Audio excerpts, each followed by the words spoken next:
1. Joaquín El Chapo Guzmán. A las 8:52 de la noche del 11 de julio de 2015, Joaquín Guzmán Loera se agachó frente al retrete de su celda en el altiplano y desapareció. No hubo disparos, no hubo gritos, no hubo nada. Solo un hombre que se dobló hacia el suelo y dejó de existir en el registro de la prisión más segura de México. El túnel tenía 1.5 kilómetros de longitud, ventilado, iluminado con cables eléctricos a lo largo de toda su extensión, con raíles de metal por donde corría una motocicleta adaptada para moverse bajo la tierra. Lo habían construido en meses, con maquinaria real, con decenas de personas trabajando a 5 metros de profundidad, mientras arriba los guardias hacían sus rondas, y el gobierno declaraba públicamente que Guzmán no iba a ningún lado. Lo construyeron debajo de una casa a 1.5 kilómetros del penal. Nadie en el altiplano, al parecer, lo vio venir. Para ese julio de 2015, era el narcotraficante más buscado del mundo. Forbes lo había incluido entre los hombres más poderosos del planeta en varias ediciones consecutivas. Controlaba, según la DEA, alrededor del 25% del narcotráfico hacia Estados Unidos. Era la segunda vez que lo capturaban en México. La primera, en 2001, había escapado del penal de Puente Grande dentro de un carrito de lavandería con la ayuda de guardias que él mismo había pagado. Ese precedente debió ser una advertencia para todos los que lo custodiaban la segunda vez. El altiplano era, en teoría, el penal de máxima seguridad más riguroso del país. Teoría y práctica son cosas distintas cuando hay suficiente dinero circulando. En la práctica, Guzmán tenía acceso a información sobre movimientos internos, líneas de comunicación con el exterior, influencia sobre la logística del penal, y sabía que el gobierno mexicano seguía resistiendo la presión de Estados Unidos para extraditarlo. Mientras eso se mantuviera, tenía tiempo. Usó ese tiempo para cavar 1.5 kilómetros de historia. El Estado tardó 17 minutos en activar la alarma. Estuvo libre 6 meses. En enero de 2016, fuerzas de la Marina rodearon una vivienda en Los Mochis, Sinaloa. 5 de sus hombres murieron en el operativo. Él fue capturado vivo en un drenaje debajo de las calles de la ciudad. Extraditado a Estados Unidos en enero de 2017. Sentenciado en julio de 2019 a cadena perpetua más 30 años sin posibilidad de libertad condicional. Hoy está en Adex Florence, Colorado. 23 horas al día en aislamiento casi total. El hombre que construyó el túnel más famoso de la historia narco fue atrapado porque sus mensajes de texto, enviados desde dispositivos que creía seguros y anónimos, entregaron su ubicación con precisión suficiente para cerrar el cerco. El túnel funcionó perfectamente. El teléfono fue el error. Escapó por debajo de la tierra. Lo encontraron rastreando sus palabras desde el cielo. 2. La fuga del Cerezo. Ciudad Juárez, 2009.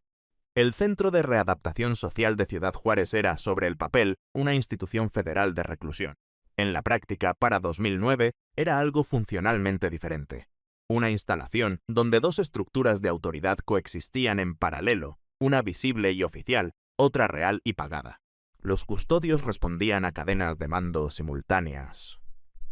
Las comunicaciones internas eran monitoreadas por los mismos internos que las usaban para coordinar operaciones afuera de los muros.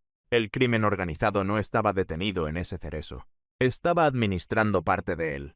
En mayo de 2009, 53 reclusos salieron del penal de Ciudad Juárez. Los primeros reportes lo llamaron una fuga. La palabra era técnicamente inexacta. Las rejas las abrieron desde adentro. Los custodios que tenían la obligación de mantenerlos contenidos abrieron las puertas en el momento acordado.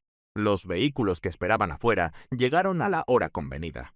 La coordinación entre el interior y el exterior del penal fue precisa y sincronizada. No hubo resistencia porque no había nadie cuya función fuera resistir que no estuviera ya dentro del plan, ya fuera por dinero, por miedo o por ambas razones al mismo tiempo. No hubo persecución inmediata. Con el tiempo, varios fueron recapturados, otros no. Las investigaciones revelaron lo que era difícil de describir como sorpresa para quienes conocían el sistema penitenciario de ese periodo. El Cerezo de Ciudad Juárez no había sido infiltrado en el sentido de que agentes externos hubieran penetrado una institución resistente. La infiltración era más profunda, más estructural, más cotidiana. Los mecanismos de control que debían funcionar simplemente no existían con independencia real de los intereses que debían controlar. La jaula era una sucursal. Eso es lo que mayo de 2009 demostró con una claridad que nada pudo hacer más nítida. No era que el crimen organizado tuviera la fuerza para quebrar los muros. 3. Pablo Escobar, la catedral. 1992. Pablo Escobar no se fugó de una cárcel. Se fugó de la suya. En 1991, el hombre más buscado de Colombia negoció su propia rendición, y la condición fue tan simple como monstruosa. Se entregaría, pero a una prisión construida por él, en un terreno elegido por él, guiada por hombres seleccionados por él. La llamaron la catedral. La prensa, con más precisión, la llamó el Hotel Escobar. Tenía cancha de fútbol, bar, jacuzzi, y una vista de las montañas de Envigado que muchos hoteles reales envidiarían. Los guardias trabajaban para él. La policía y el ejército tenían prohibido acercarse a varios kilómetros a la redonda. Desde ahí, Escobar siguió dirigiendo el cártel de Medellín como si las rejas fueran un adorno, porque lo eran. El problema llegó cuando se supo que, dentro de esa prisión de lujo, había torturado y asesinado a socios propios. La ficción de que aquello era justicia se volvió insostenible. En julio de 1992, el gobierno decidió trasladarlo a una prisión real, una que él no controlara. El 22 de julio de 1992, funcionarios y militares entraron para mover al prisionero. Lo que siguió fue un desastre operativo total. Escobar tomó como rehenes a los propios funcionarios enviados a trasladarlo. En medio de la confusión, negociaciones y el miedo de un ejército que no quería ser el responsable de provocar al hombre, capaz de incendiar al país, Escobar y varios de sus hombres salieron por la parte de atrás y se internaron en la montaña. No hubo túnel, no hubo motocicleta, no hubo ingeniería, hubo algo más barato y más eficaz. Una prisión que nunca fue una prisión, custodiada por hombres que nunca fueron sus carceleros. Lo persiguieron durante 16 meses. El bloque de búsqueda, la DEA, sus enemigos del cártel de Cali y un grupo que se hizo llamar los Pepes, virtieron ese tiempo en una guerra abierta. El 2 de diciembre de 1993, un día después de cumplir 44 años, localizaron rastreando una llamada telefónica que hizo a su familia. Murió en los tejados de un barrio de Medellín, corriendo descalzo entre las tejas. El hombre que se había construido su propia prisión terminó intentando huir por los techos de la ciudad.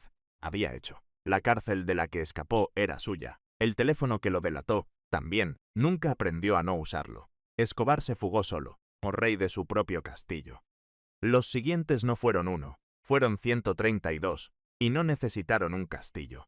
Les bastó un agujero en el suelo. 4. La fuga de Piedras Negras, Coahuila. 2012. 132 hombres salieron del penal de Piedras Negras el mismo día, a la misma hora, por el mismo lugar. Para 2012, el Centro de Reinserción Social de Piedras Negras, en Coahuila, no funcionaba como una prisión en ningún sentido reconocible. Los Zetas, que dominaban esa franja de la frontera con Texas, lo operaban como una extensión de su estructura. Adentro se fabricaban cosas, se daban órdenes, y, se sabría después, se desaparecían cuerpos. El penal no contenía al cártel, el penal era del cártel. El 17 de septiembre de 2012, los reos salieron por un túnel de 7 metros que conectaba un taller del penal con el exterior, y luego cortaron una malla metálica para llegar a la calle.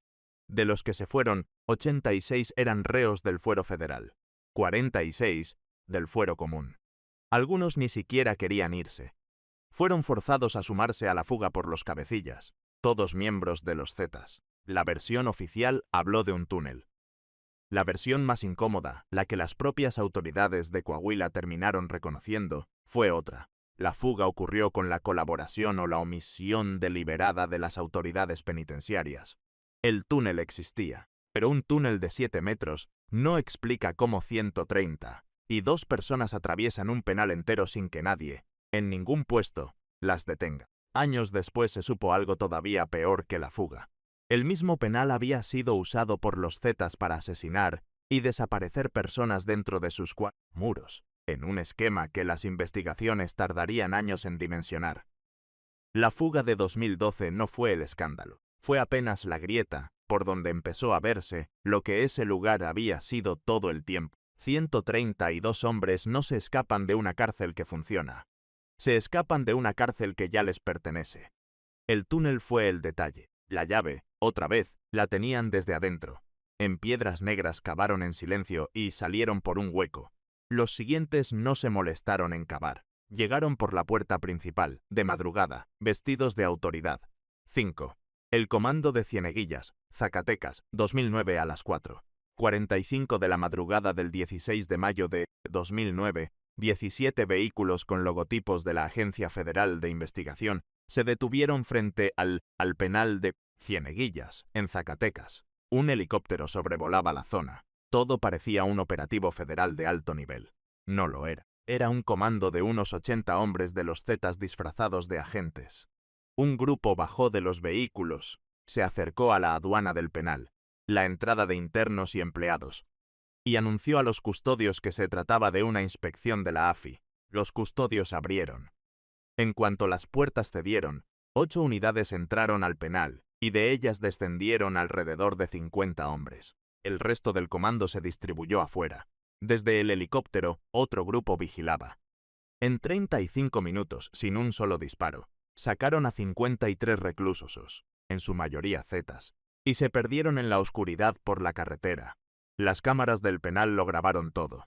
Un convoy entrando, un convoy saliendo, una prisión federal vaciada selectivamente como quien recoge un pedido. No forzaron una sola reja, no volaron un solo muro.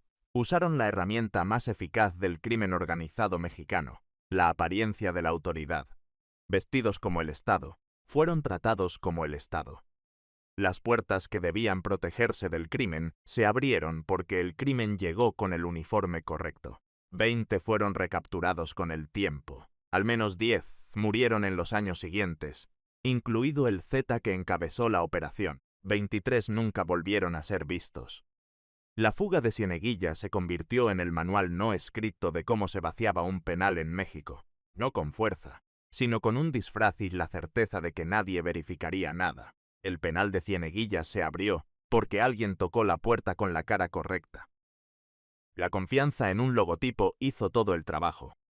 En Zacatecas, la fuga fue el espectáculo entero. En la siguiente, la fuga fue lo de menos. Fue apenas lo que quedó escondido detrás de una masacre.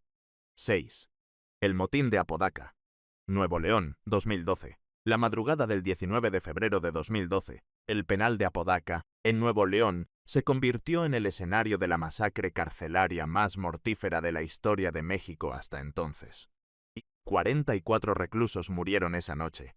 30 se fugaron. Las dos cosas eran parte del mismo plan. Adentro convivían, mal, dos enemigos. Zetas y el cártel del Golfo, que años antes habían sido un solo cártel, y ahora se mataban con la saña particular de las traiciones entre hermanos. Esa noche, los Zetas atacaron a los internos del Golfo. No fue una riña espontánea, fue una ejecución organizada. 44 hombres fueron estrangulados, apuñalados, arrojados desde las alturas, golpeados hasta morir, mientras los cuerpos caían un patio.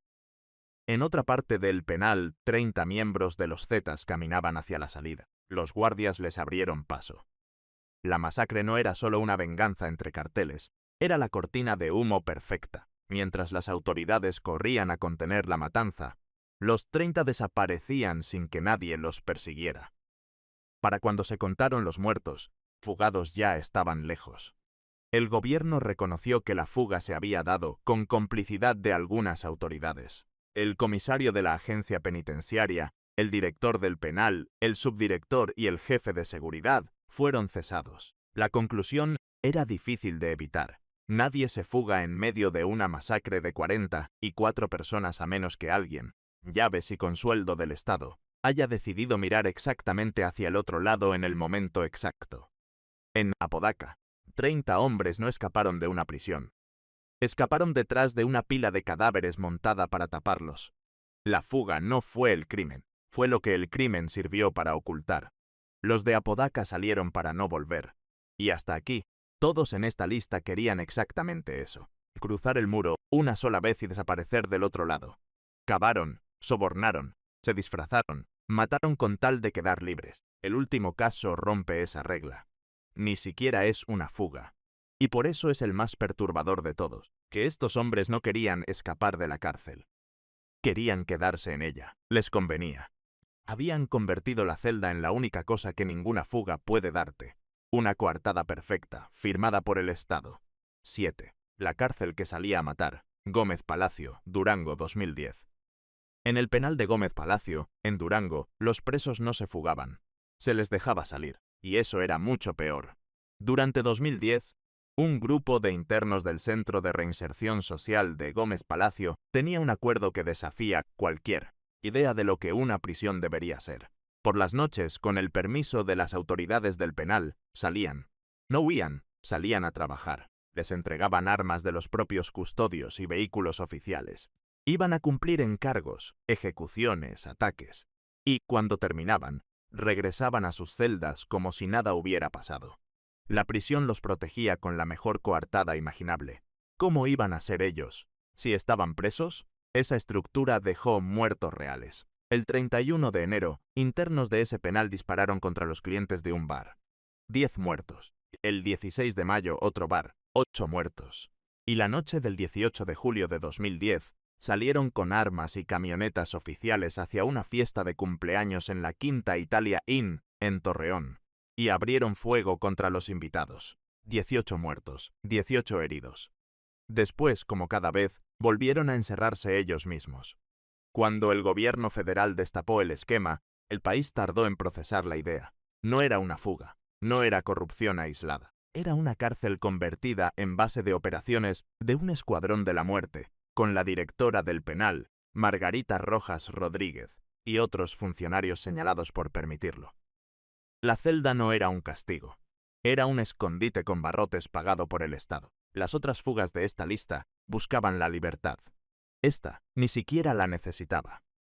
¿Para qué escapar de una cárcel que te abre la puerta de noche, te presta el arma y te espera de vuelta al amanecer?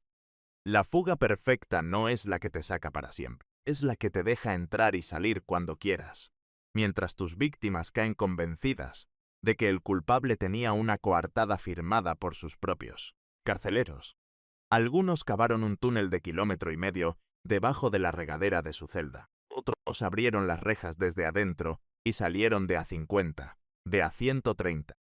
Uno se construyó su propia prisión de lujo y se fue caminando a la montaña cuando dejó de servirle. Otros llegaron disfrazados de la autoridad que debía detenerlos. Algunos escaparon escondidos detrás de una masacre, y unos cuantos ni siquiera se molestaron en huir. Salían a matar y volvían a dormir a su celda. Ninguna de estas fugas fue, en el fondo, un triunfo de la astucia contra el muro. Todas fueron lo mismo.